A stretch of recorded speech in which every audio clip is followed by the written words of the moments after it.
The broadcast is now starting. All attendees are in listen-only mode. Welcome, everyone. My name is Megan Cox, and I'm the Event Marketing Manager at Curinos. Thank you for joining us for today's webinar, A Lender's Guide to Informed Margin Management. As the industry's leading provider of data, analytics, and technologies, we're here to help you better attract, retain, and grow more profitable customer relationships for your financial institution. If you have questions during the presentation, please type them into the question box in your GoToWebinar control panel. This webinar is being recorded, and we will send the recording and the deck via email post-webinar. Okay, John, let's begin. All right. My name is John Sayre. Thank you, Megan, for the teeing us up here. I'm pleased to see many familiar friends on the call here, along with some new names in our audience for the webinar today. I'm humbled, we're humbled that you would join us. Hopefully Alex and I will uncover a few takeaways that you can impact your business with. So we're excited to do it. We're fired up. I've been at Curinos for 7 years now. Prior to that, many years in the mortgage industry, primarily on the secondary marketing and capital market side. Right now, I greatly enjoy working with our clients to help them get into our data and leverage the value of the Curinos data assets. My partner today, Alex Jacobson, will handle most of the cool stuff, and I'll jump in along the way. Alex? So I've been at Curinos for about 4 years at this point. My background is exclusively in mortgage. So prior to Curinos, I was in the capital markets role at a correspondent lender for about 5 years. And at Curinos, my role is really just to help our clients best utilize the data, make the most out of it, and just dive into the different cool insights that we can discover using both the originations and pricing data. Awesome. Just a really quick backdrop for those that may be unfamiliar with Curinos. We're a financial intelligence company, help people make business decisions. Just think out, if a bank or a credit union, a mortgage company puts a rate on it, we have pricing intelligence around that. We work with 46 of the top 50 lenders, 46 of the top 50 banks, most of the mortgage lenders. 2021, we tracked about $3 trillion worth of loan originations in real time. You see that $7 trillion number on the top left, that's deposit rates. Deposit accounts, $7 trillion of deposits. We track lots of financial data in real time.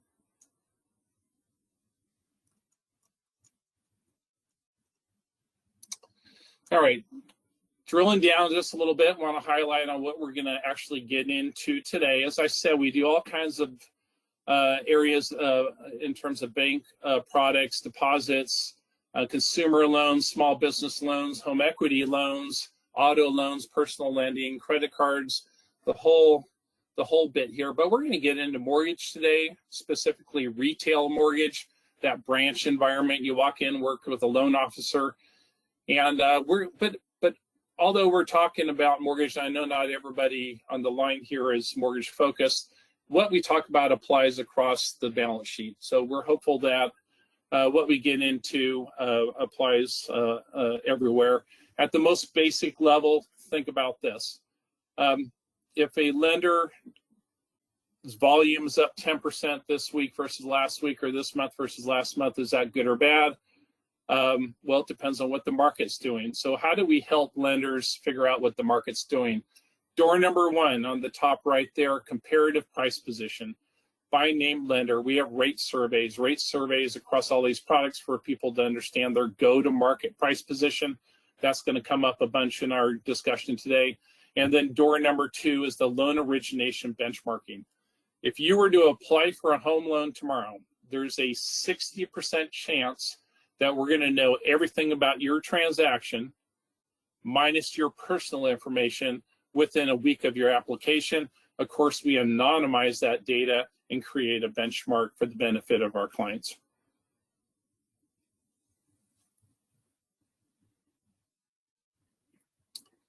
All right, so we're going to do a quick poll here, and just in researching margin management and yield management, What industry is credited with pioneering or perhaps advancing the notion of margin management? And we have three choices here. Grocery, think of a grocery store and pricing there, airlines, airline tickets, and then entertainment. Quick poll.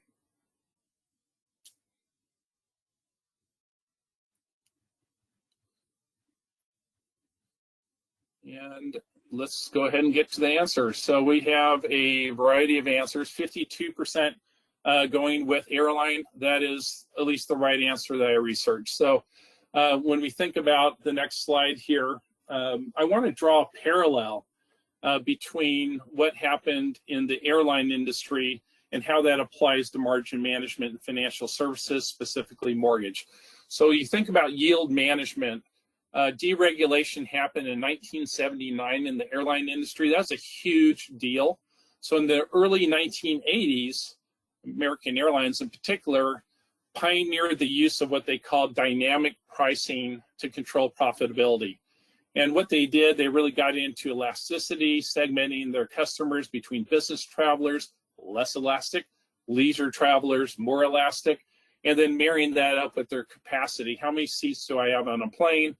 And figuring out what's the distance of the flights, the geographies, all the different variables that go into their pricing equation. And I am certain everybody on the line here has experienced yield management personally as they book airline flights. Applying that to the mortgage industry.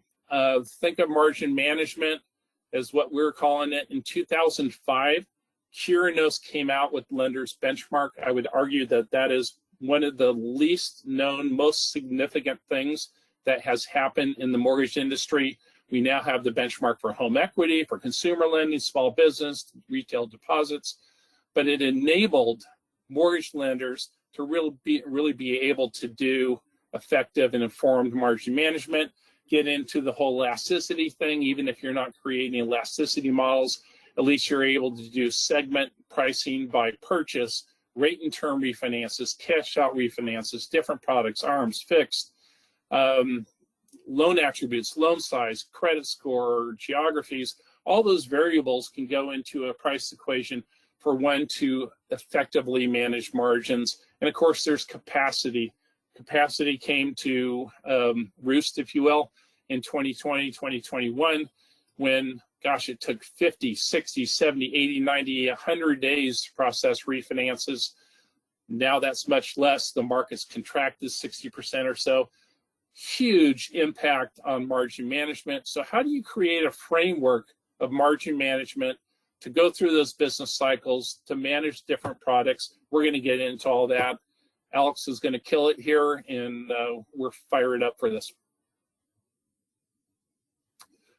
So just one more, just from my experience, and this is, I've been doing the mortgage banking thing for a good number of years, and asked myself this question. Imagine a business where if you changed margins, you didn't know what you got for it. And that's been the case for years and years. Now much better. There's a lot of different sources of market information, not just us, but what we're going to explore today is not that best X sell side. Where am I going to sell stuff in the secondary markets or put things into loans in the portfolio? We're going to go to the buy side. We're going to manage margins. How can we effectively purchase loans in the market, if you will, originate loans in the market? So we're going to explore two things. Alex is going to get into optimizing the go-to-market price position, and then number two, assessing the real-time impact of margin changes on volume outcomes. Awesome. Well, before I get started, I definitely want to reiterate, if there are any questions and certainly comments that come up as we're walking through this, please feel free to drop them in the questions box. I'll be checking it periodically. So I might not get it to immediately, but when I check back, we can absolutely kind of touch on that or certainly use that as a follow-up point. So in its most basic form, informed margin management is really just that intersection of making go-to-market price decisions based off of market share awareness. So price, of course, is a very basic lever in controlling your overall market share, either up or down. and is something that can inherently be controlled to varying levels of granularity. So product, region, purpose, you can go more granular to occupancy, FICO, LTV, but those were, product, region, purpose are kind of the three basic cornerstones of, of controlling that margin level overall. So of course, there are many other levers that exist to control overall market share and margin, but today we will just be focusing solely on that baseline relationship between price and that market share. One of the absolute key tenets of informed margin management is really just the ability to optimize that relationship that exists, again, between that market and share overall. Whether that means increasing share and decreasing margin, or certainly the opposite as well. When you're at the whole helm of margin management, you are the puppet master to that price and that market share. And nobody count today how many times we use price and market share, because I think it will be the charts. So let's see.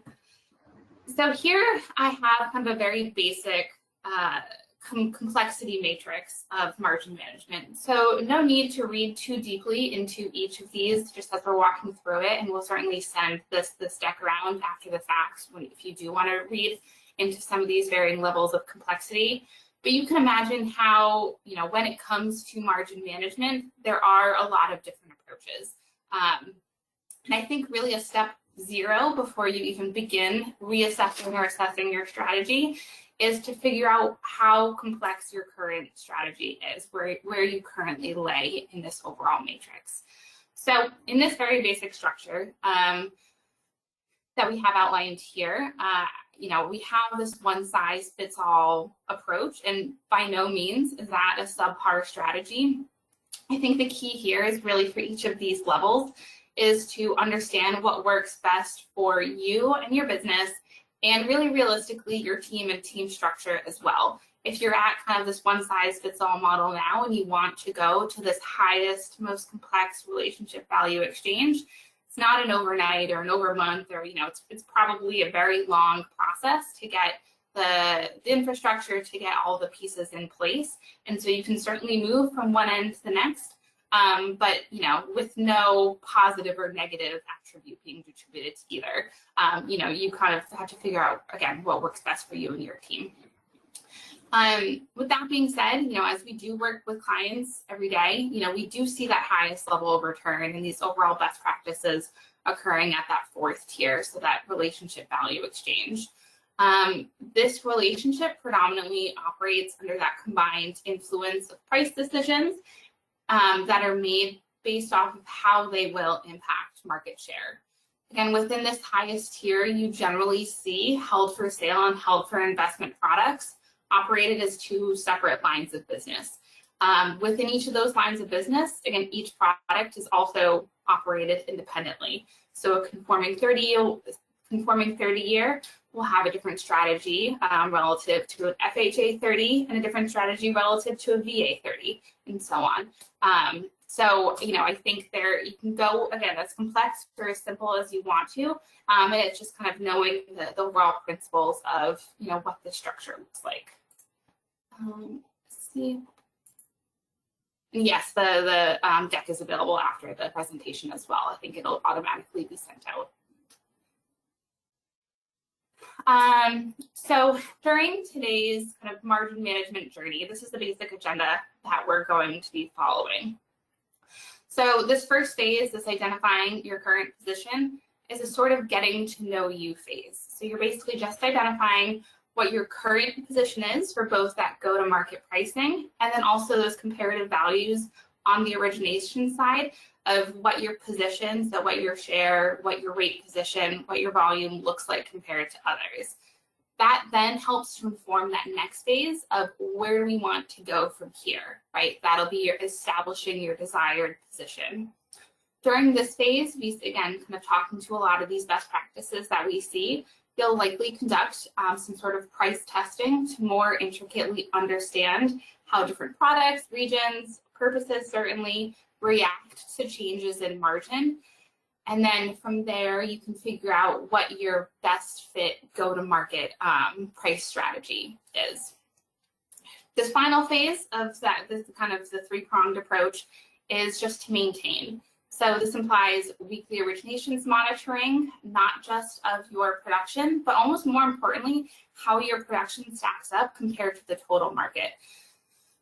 And then again, kind of circling back to those best practices, we see a daily monitoring of that price position, which in a lot of ways serves as the leading indicator to any possible share changes to follow, right? Because your price position today impacts your share tomorrow, your market share tomorrow, and after that, certainly.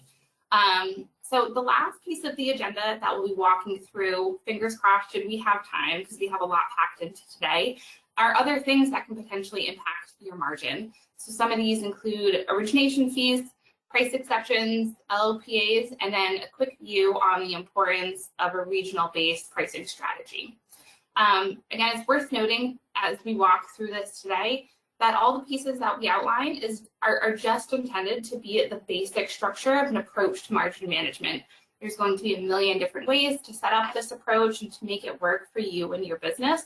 And really our goal today is that you take away a lot of these best practices and maybe other approaches that you weren't necessarily aware of, when you initially signed on. So, okay, this first phase, so this identifying your current position. So this first kind of process of setting up a margin management strategy does require a lot of asking questions and answering them. So in a way, it's sort of like a getting to know your pipeline and your production in context of that broader market. And that context is really what is key here. A lot of the questions that you might ask might feel remedial, but if you ask and answer, you're going to eventually dig deeper and deeper into these questions and understand at a much more intrinsic level that relationship between your market share and then the peer rate environment. A lot of these questions that we walk through are ones that, again, we do discuss at length with clients on any given day and are inherently being pulled from what peers in the market are looking at and potentially different ways that you can be understanding your own position.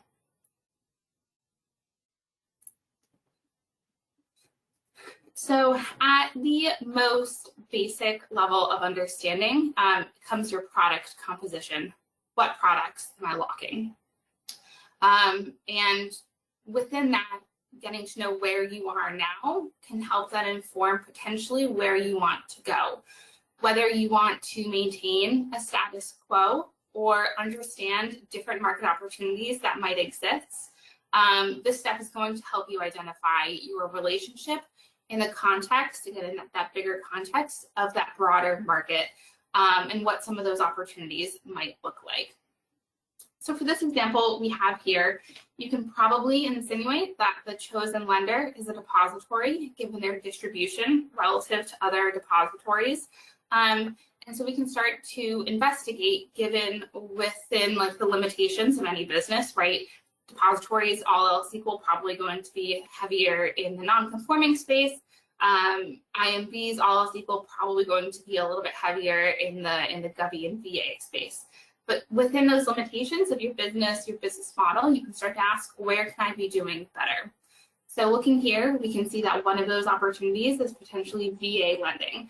Certainly VA lending comes with its own barriers to entry. But if you take that as an area of opportunity, that in itself could say, hey, other depositories are doing 6% more VA than I am. That is potentially a 6% increase in my production that I could explore. Another observation here is that this lender that I chose does do more overall non-conforming production, even respective to other depository peers. Now, that's not good nor bad, kind of just at face value. And again, it's all about understanding where, within the constraints of your own kind of business, if that's good, bad. Are you at max capacity for your portfolio? Could you be doing more? Could you be doing less? How does that observation align with your overall strategies? And Alex, I think this is a great slide because I've thought of hey, we're going to do 100 million a month of production. I don't care how I get there. I just want 100 million a month. But that really avoids the possibility of optimizing. It's a zero-sum game if you think of it that way. So really, the breakdown here is how are we going to optimize each of these different products and strategies around that. Exactly. So while kind of harkening back to there's going to be a million different ways to monitor, you know, in this approach or this visual that I have here, this is kind of one possible approach to looking at how do I start to understand where I currently am. So at a very basic sense, we're looking at a product level. You can look at your top 5, top 10, top 20, again, however complex you want to get. You can look at your top products and then understand what percent maybe they make up of your total relative volume. Kind of more importantly, looking at your overall market share. So do I have 40% market share? Oh, wow, that's a surprise to me. Maybe I can scale back a little bit, right? And then the other component is looking at that rate distance respective to peers. So that relationship between market share in rate versus peers, i.e. that rate distance that we have outlined, is one, going back to a lot of those best practices that a lot of our clients focus heavily on, as it does lead you to better understand that relationship, that rate, your rate position, and what you're actually originating has on your overall market share. So we'll come back around to this view later on when discussing maintaining position, but we often find those clients who kind of have those overall best practices have a very stable and consistent way of monitoring these different tenants here. So whether you look at your targets by product, or whether your targets by product are based on total volume or market share, or percent of volume, you know, the rest, I guess all of these pieces I think are quite integral to understanding, you know, your comprehensive strategy and your current position within that market overall. So this view, I'm gonna actually go back one slide. So that next view takes these market share and rate distance points and just puts them on a scatter plot. So it takes what we had previously, and I kind of like these types of visuals because they're very handy in understanding these relationships in a more visual sense. Again, you don't need a scatter plot. If you can kind of take these relationships from that table that we had, or, you know, a line chart, whatever it is. But I think this like very cleanly illustrates, you know, the impact that market or that rate position has on market share. So a couple observations that we can make. Here we can see that the highest market share is that non-conforming 10-year ARM. But interestingly, that rate position is only a couple basis points better relative to the rest of the market and is really not all that much more competitive compared to the rest of these products.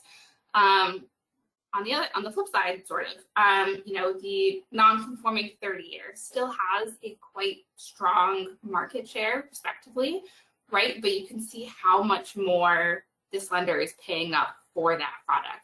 So you could start to think, all right, maybe I could scale back a little bit on that margin, or I guess increase that margin, scale back a little bit, and see what sort of impact that has to my overall market share, because it, you know, again, understanding that relationship is key to how you manage margins overall. So in a very basic sense, this sort of view can, again, help you understand maybe a lower market share for a product can be attributed to a less competitive rate position versus peers, and a higher market share position can be attributed to a better rate position versus peers. So while we're on scatter plots, I thought we'd pull up a couple more, but what we're looking at here, so I picked 3 different products. Each of the points represents a month over the last like 2.5-ish years. And we can actually start to understand, so we're looking at the x-axis, the bottom is rate distance. Vertically, we're looking at market share. So we can start to understand how correlated that share and that rate position are, right? How much can I move the needle on my market share using just rate? So on the left, I have VA, which for this kind of the example, the lender that I have, is the most correlated. So it has a 67% correlation, which given a lot of other factors that do impact market share, it's a very strong correlation. And then we can see that overall slope, and that slope can be thought of how much juice for the squeeze am I going to get, right? How much market share for a basis point in rate change am I going to get here? So moving on to conforming 30, we can see a little bit weaker correlations with that 31%. So not as tight of a relationship, still has a good slope, but you're not going to be as certain that you're going to get that return on that market share. And then at the other end of the spectrum, we can see that non-conforming 30-year, so pretty weak correlation. You can see some sort of general trajectory. Has a really steep slope, makes sense, or really steep slope kind of makes sense given how high that market share is. But what I think I want you to take away from here is different products will have different relationships to those rate changes you make, and using what's happened in the past to inform what you do going forward is a huge portion of kind of maintaining an informed margin management strategy. All right. So part of identifying the current position is not just answering where am I now, but again, adding that context of where have I been. So over a period of time, and I think that look back certainly can vary, can start pretty long, if you want to go back 5 years, or if you just want to look at the last year, 2 years, 6 months, whatever it is. I think having that context is really important, because you could say, oh, my market share is 10% now, that's great, but what if it was 20% a year ago? Or vice versa, 10% up from 5%. That context provides, I think, a lot of, or looking at that trend provides a lot of context of maybe what your next move could be. You can also monitor, look at these share changes that we have here as it aligns to changes you've made in the past or recent past. So understanding how these changes you've made, maybe you've made a margin change, maybe you opened up a new branch, whatever it is, kind of understanding, oh, I can see that pop in market share. So in this example in particular, we can see that the non-conforming 30-year market share has been dropping since Q3 of last year.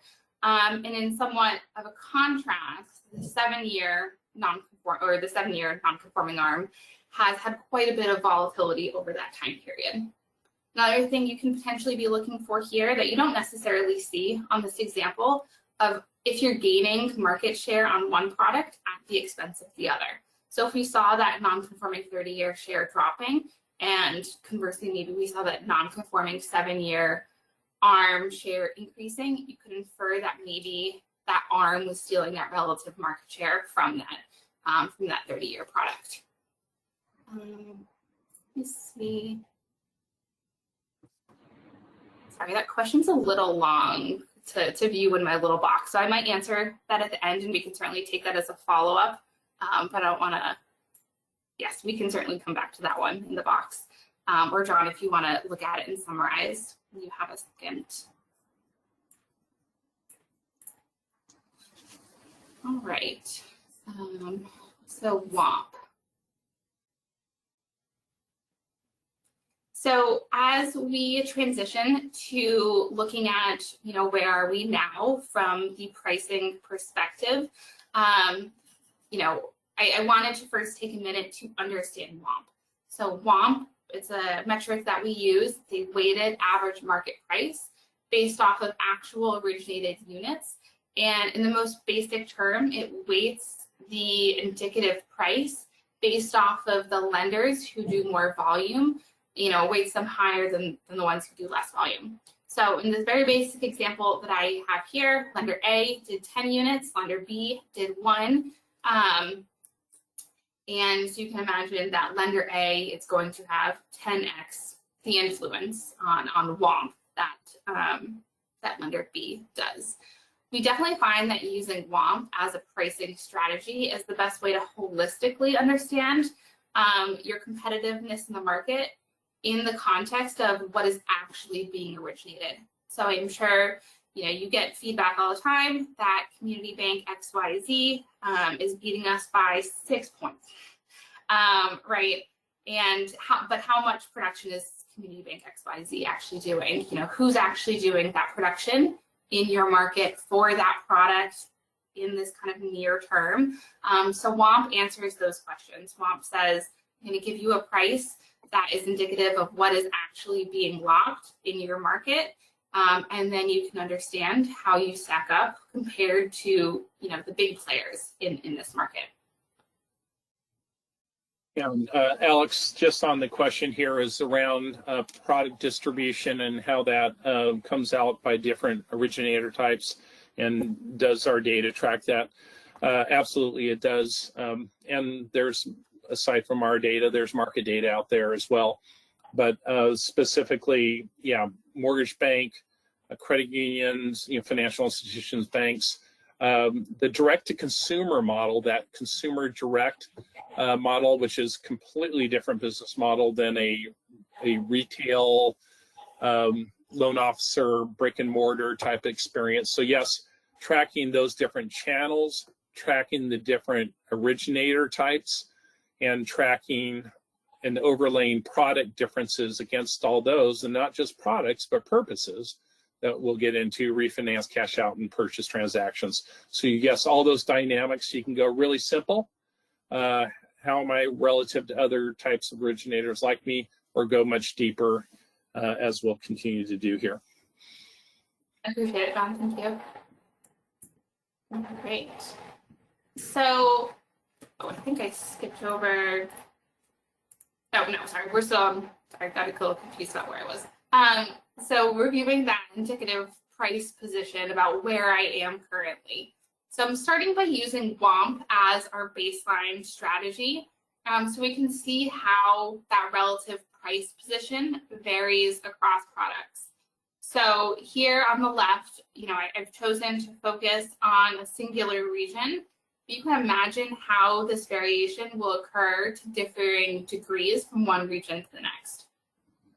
If we pick on 30-year, for example, we can see that the selected lender, so the kind of comparative lender I have here, is about 0.5 point better on WOMP.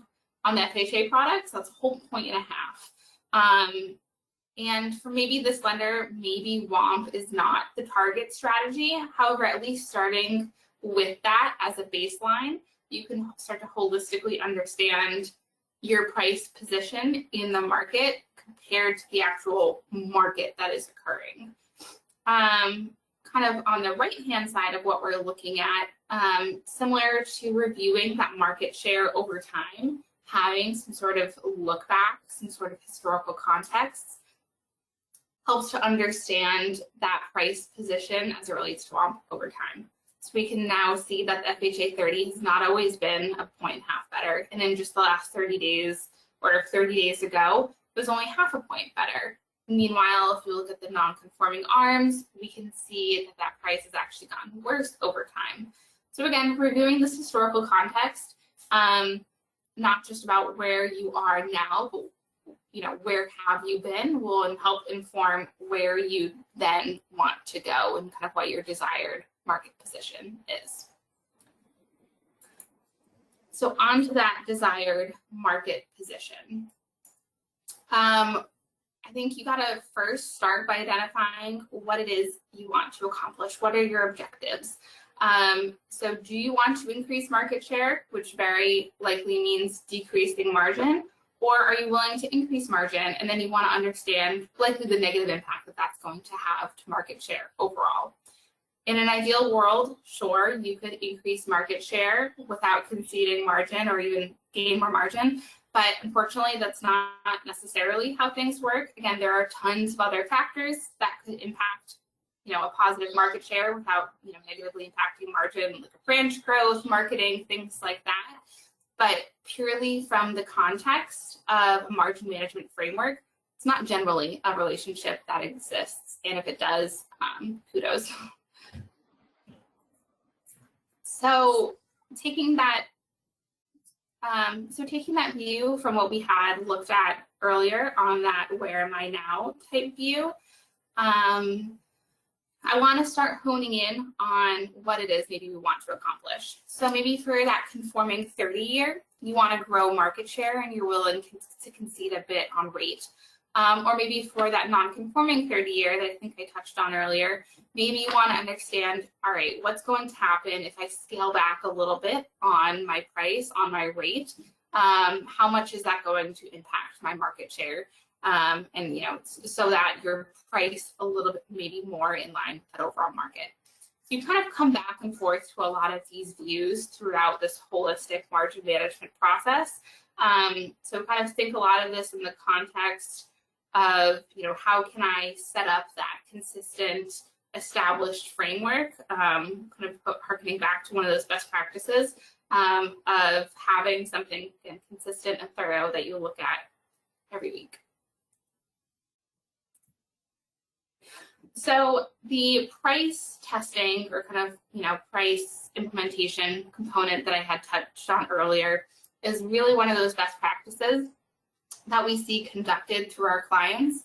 And it comes down to the ability to strategically implement a price test and then monitor for results. You might be changing margin, certainly not every day, right? But you'll change margin, but do you know the actual impact that has or should have to your overall market share? So here I have an example of a decrease in margin and what the model impact is expected to be based off of that relationship between share and rate.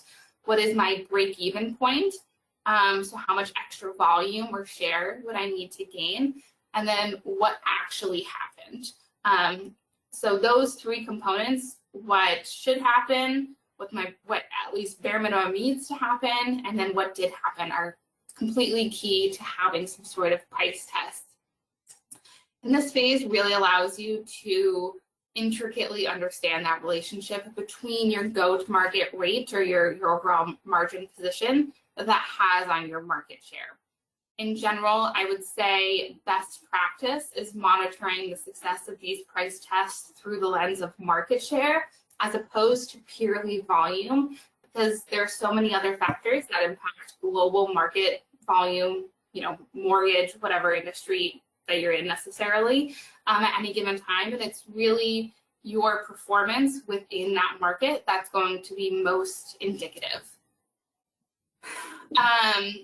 These processes will help you to understand the receptiveness of any given product to rate change. So you might find that non-conforming are generally more elastic than conforming counterparts. And you can certainly find that some states or some regions are more or less elastic than others. So that'll help inform, where do I want to be? Where do I want to go? How receptive are these different niches going to be to these changes that I make? And I think, Alex, you've described different levels of margin management. We can go super high level, just purchase versus refi. Go that deep, right? I'm just going to price those differently. Or get into something really advanced like this, which to me, this is gold. I mean, we're standing out the deck here and everything. But this is where we said, hey, listen, I don't understand the relationship between my price position and my volume or revenue or profit outcome. Here it is, right? This is the way to measure it. And I think it's been gratifying being able to go through this type of analysis with clients.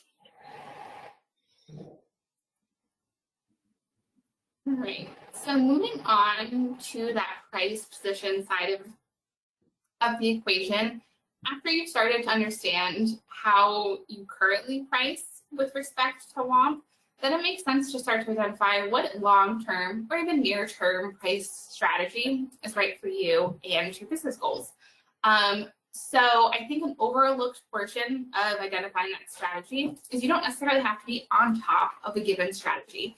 Maybe your strategy is just pricing 25 basis points below market average, or maybe staying somewhere between median and third quartile. I would say in general, determining what strategy position is best fit.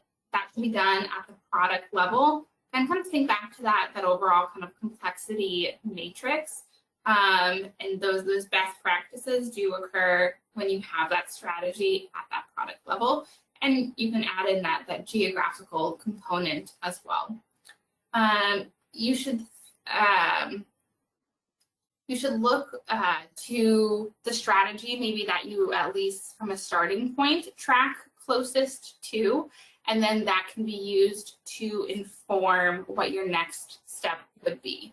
So for this example, the lender selected is somewhere between first quartile and median, and maybe that is inherently what their strategy is, and maybe over time they want to be closer to first quartile, or see if they can back up to that median price, but kind of where you are now and then where you want to be. All right, so onto the maintenance phase of having a margin management strategy. So this last phase of maintaining a position at face value, I think feels like the easiest in a lot of ways. If you have the right infrastructure, the right setup in place, it absolutely can be. We often find that those who have best practices in the industry have a very regimented and consistent way of monitoring their position. There's not going to be a one size fits all in terms of the workbook that we can send out, though we certainly have starting points, right? But there are certainly key components that are general enough that can be applied to anyone's lines of business. So the first view here, I have a very basic summary that looks at by product type and by purpose, overall production values, market share, how market share has changed over a period of time. And then one of our, I think, underrated metrics that we capture is this net opportunity gain or loss. This quantifies that share change in terms of dollars. So again, that market constantly fluctuates in total size. And so maybe you gain 5%, well, it's a little drastic. Maybe you gained 1% market share. How many dollars does that attribute to? So I think it's a very, very interesting way of kind of quantifying that market share. When reviewing your weekly position overall, your goal is to ask these questions about why these different changes occurred to market share or to volume, and how and why they might be occurring. Asking these sorts of questions of your own production helps you to know your own business better. So you're kind of constantly, you should be in that getting to know you phase, and then allows you to inherently be much more dynamic about how you ultimately manage margin. If you look at this every single week, you might be able to slowly pick up on these more minute changes that, by looking at this report the first time, it's just numbers, right? But if you're looking at it consistently, you kind of get used to a lot of those nuances of your position and how it reacts overall. And that really gets to, it's not a zero-sum game, right, Alex? I mean, we're trying to optimize across all the different products, markets, and channels and such. And this slide here, I'll just touch on really briefly. This is the reason 7 years ago that I joined Curinos. Again, not being able heretofore track my price position relative to volume outcomes. And this is Exhibit A on how it can happen. And again, whatever benchmark you use, whether it's ours or other market data, this is crucial. So this is looking at a share for this lender here in the green line, running about 7.5% over most of the year. The yellow being the distance and rate relative to competitors. There in October, the lender got a little crazy. They started improving rate over the next couple months. Improved rate about 0.25% in rate. So what happened? Did they get anything for it, right? Well, their share went up from about 7.5% to, it looks like, around 15%. So they doubled share when they did that price change, that margin move. And I can't tell you how many times back in the day, it was like, hey, I'll run a purchase special in Michigan for, knock off a point, and for 2 months and see what happens. 2 months later happens, and everybody sits around, CFO, CEO, president. hey, how'd that go? I don't know. Our volume was up. Well, what did the market do? Well, I don't know. I think it was up too. This puts a point on it, lets you see on a market adjusted basis. Again, we're tracking 60% of the market, statistically significant. This lender share doubled when they improved their rates by 1/4%.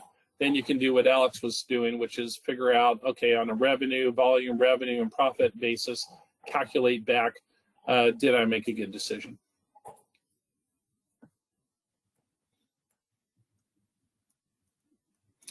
And then just a couple other considerations. I'll just highlight a couple of them here. Operational metrics. You know, we talked about the airline industry having a finite number of seats. You have a finite amount of production.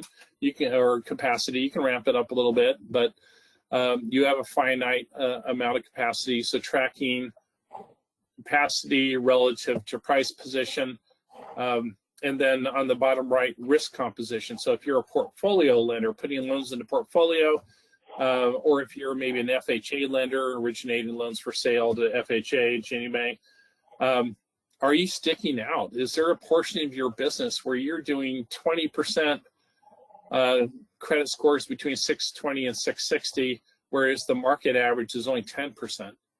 Well, that's a huge either red flag or green flag or some kind of flag, where you either got a risk situation, a profit opportunity, a volume opportunity.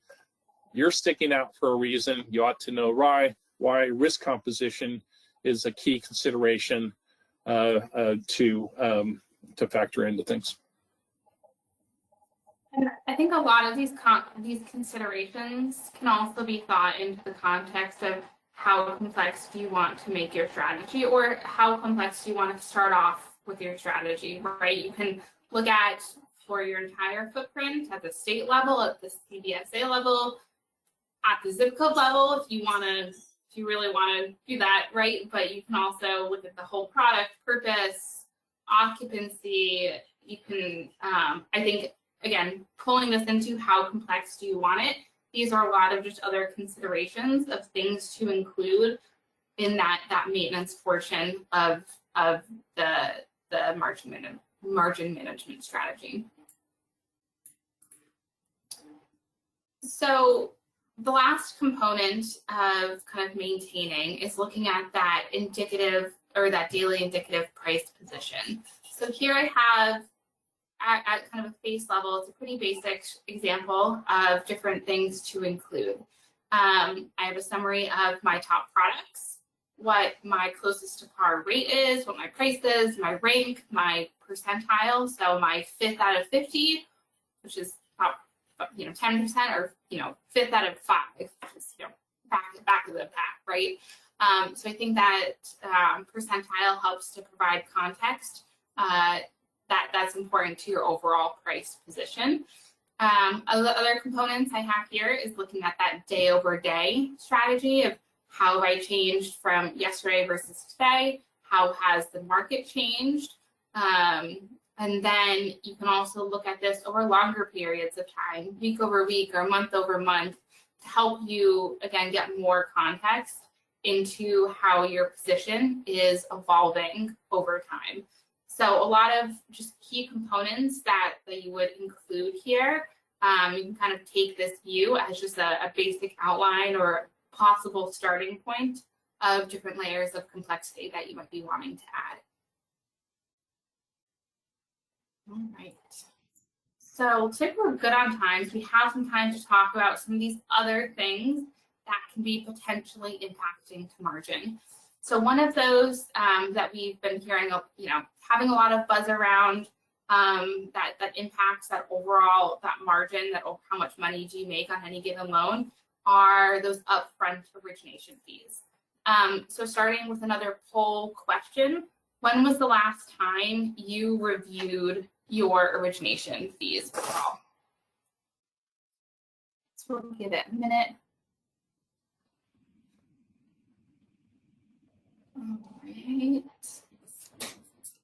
All right. Close the poll, maybe. Alex said it would appear that the cover is showing for the presentation, so it's not showing live right now. Okay.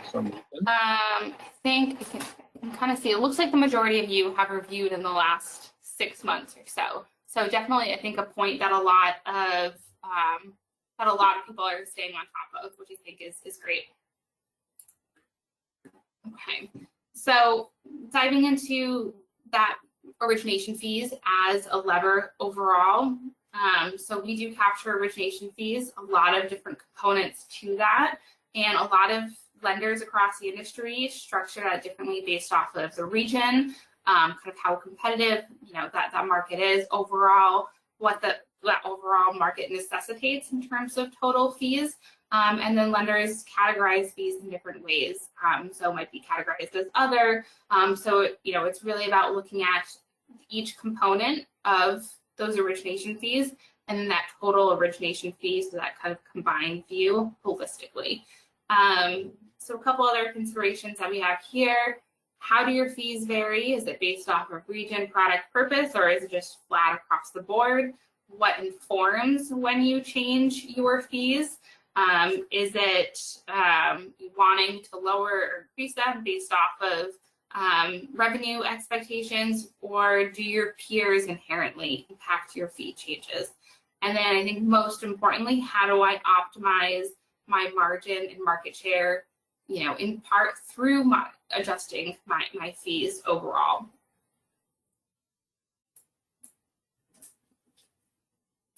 I'll touch on price concessions or price exceptions, and I did get feedback one person couldn't see the screen, so I'll try to be descriptive if that's the case for anybody. So a huge consideration, I think, in an area of great conversation for us over the last 2 years in particular, has been around price concessions. So think around, hey, I got my go-to-market price, my sticker price. What's the sticker price on the car? What's the starting point?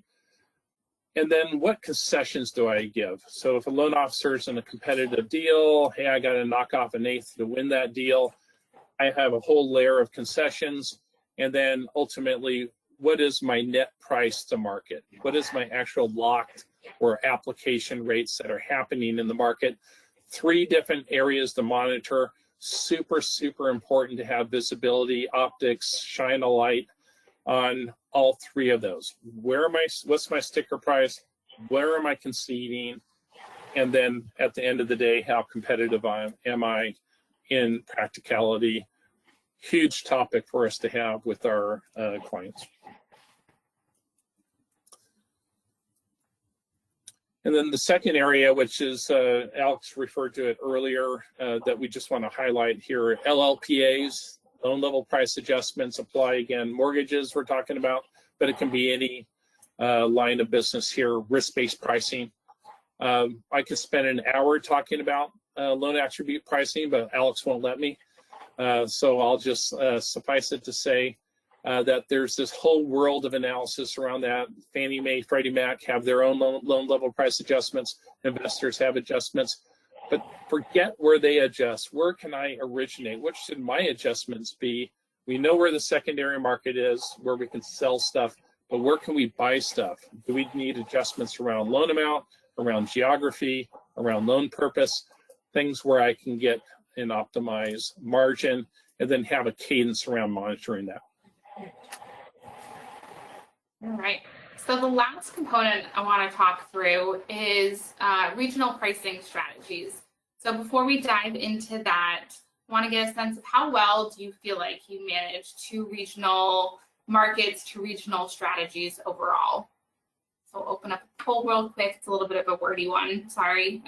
So I'll give you guys a minute to look through it.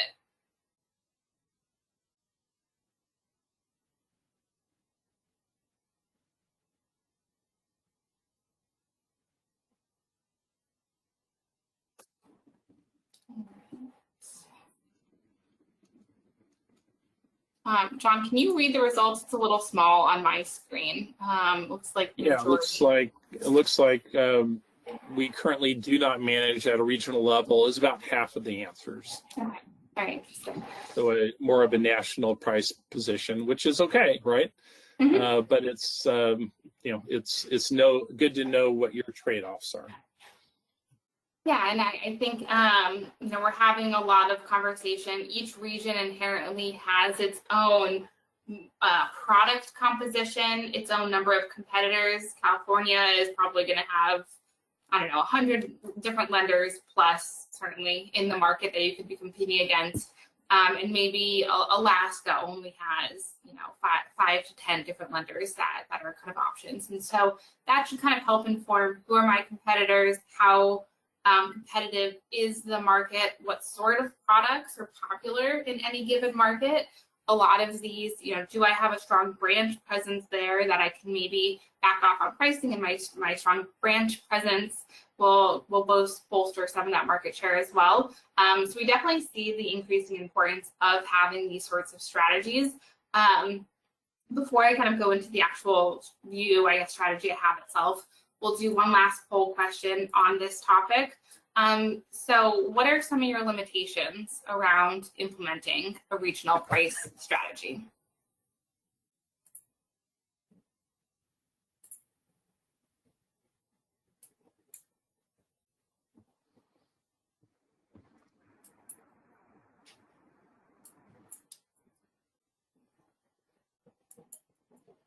Okay. All right, looks like 62% complexity, 31% overall complexity, and then 31% on the complexity of a regional strategy. Well, I think with a lot of what we were discussing today, it can be as complex or as simple as you want. You know, we see a starting point for a lot of lenders being, these are my 3 biggest regions. Maybe a region is a state for you, and then starting there. Maybe your baseline strategy is just, you know, going to WAMP, that weighted average market price. We also have a strategy, and I think I outlined it on one of the previous slides, of a specified competitor average. So these 6 lenders I hear the most about, we're competing for all of our loans against them. Maybe they are your strategy. So it can be a simple starting point. You can say, I'm going to leave all the others the same for now, and then just start to kind of pick a couple that are probably going to have the biggest impact and go from there. Again, a million layers of complexity that you could overlay. But a starting point really can just be 1, 2, 3, however many regions. And that's something that we're doing a lot of work on as well as another way to impact that overall margin. Right. All right, looks like our Oh, screen is off, but do you want me to wrap it up there? Hold on, I think I may. There we go. All right, just 2 words, feedback loop. So understanding, hey, I'm setting my go-to-market price strategy. It doesn't matter if you're a small credit union, a mid-sized mortgage bank, or a big national bank. Setting that go-to-market pricing strategy, monitoring your price positioning over time and against all those variables that we talked about in the level price adjustments, and then ultimately tracking share, tracking my position in the market. How am I doing? The so what? Okay, I went to market, I had some changes, now what? How do I do? Having that feedback loop can be super complex or super high level. We have hundreds and hundreds of pricing clients that are one end of the spectrum, and then other clients that have moved along in more advanced margin management. So contact information, Alex? Chris? Yeah, for those existing clients that want to get deeper, give us a call, send us a message. Those that aren't currently client, would love you to consider that. We're going to be sending along this presentation deck for your reference and use, no matter, and a recording. So we're super excited around the fact that you spent time with us today, and it's an awesome topic, and we appreciate your engagement. Awesome. Thank you all.